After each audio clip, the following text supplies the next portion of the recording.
I got my little black book here because I've received some complaints about a certain Oliver Cromwell, who is alleged recently by a Trinity College employee called O'Shukru. I'm damn sure his mother didn't give him that moniker, but anyway. Apparently, a Mr. O'Shukru has been complaining about the conduct of Oliver Cromwell in Ireland, and you may have seen his programmes on English history channels.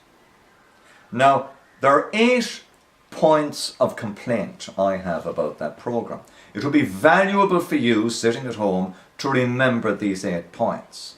Because believe me, a wiser and a freer man you will rise from your armchair, dear boy. Point 1.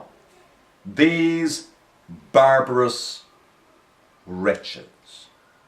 These barbarous wretches, their hands imbued with so much innocent blood.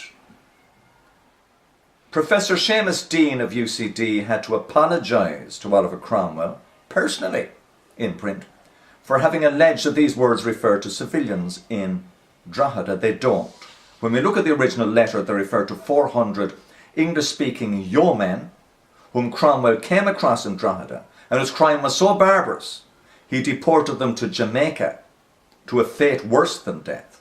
Indeed, to a place where they could make albums for island records for the rest of their lives. Number 2, and many people, his own words, we are told by whatever his name is, that Oliver Cromwell used and many people was referring to civilians and wrote those words in relation to Drogheda. He never did. What I mean is, there is no evidence that there's any letter ever written by Oliver Cromwell containing those 3 words.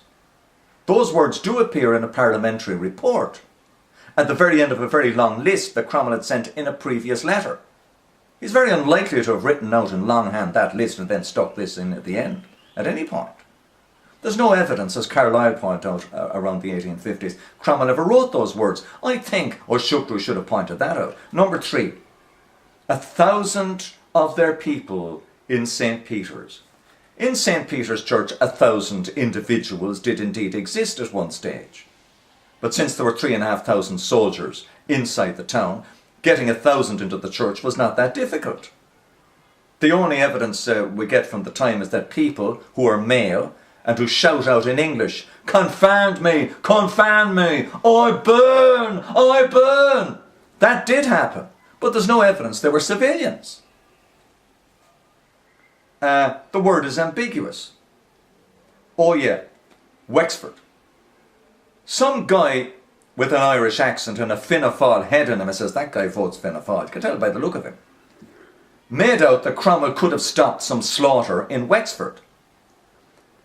And he says, well, let's face it, he could have ordered his men to go easy on the old salad dressing when they were inside. Now, I have 3 points to make. 1, when Cromwell heard that 800 of his men were inside in the city, it was 3 o'clock in the morning and there were already 800 men 15 minutes late inside the city. Number 2, there was no electric street lighting in Wexford in those days, or at least it was pretty meagre.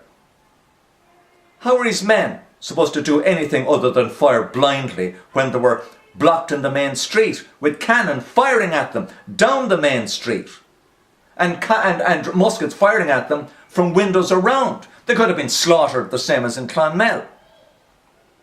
Number 3, his officers had no mobile phones. What exactly was supposed to do in pitch darkness with no electric lighting, no mobile phones, and an aggregate of 5,000 armed men screaming at one another and cutting one another's throats in a city? Nor there was no attempt to deliberately kill civilians. That a number got killed is not surprising. In 1916, for every rebel who died, 7 individual Dubliners died. But I doubt if it was deliberate. During the Civil War, it was 3 to 1. Yes, civilians must have died, but to go on that Cromwell had some specific intent was ridiculous. Oh yes. His next big revelation was that a lot of ordinary Catholics had joined the new model army. Well, I suppose they did. What he never told us was that 50% or more of Gaelic Catholic leaders in the 32 counties during the course of the Cromwellian Wars had fought and directed operations on Cromwell's side. Now, who would they be? Owen Roe O'Neill. When Cromwell set foot in Dublin, his chief ally in Ulster was Owen Roe O'Neill. Oh, he couldn't have been. He was. I don't know why, he just was. Him and General Monk had sealed off Ulster and were now at war with the entire South. Perhaps it's the Nordic North fighting the Catholic South. Tommy Macon is not the Clancy brothers, and indeed Van Morrison is not Feldunican. Never forget that. Lord Inchiquin, the direct descendant of Brian Boru. Muircha Chichin, Murray the Burner as he was called, who slaughtered the entire population of Cashel. A Gaelic Catholic chieftain slaughtered the entire population of Cashel. He also fought on Cromwell's side for several years. So don't give me this rubbish about that only the foot soldiers joined. If they had stayed on side, there could have been some kind of agreement reached with Cromwell that would have been a little more conciliatory towards Catholic sensibilities. But in fact, Cromwell had gone a long way towards that already.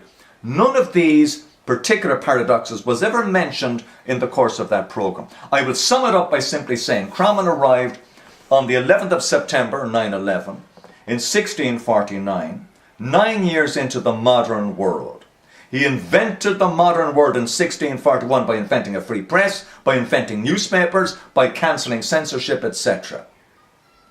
Cromwell invented the modern world, and abruptly within 6 months, a nuclear winter lasting 40 years descended on the planet. 20% of the population of Ireland died during that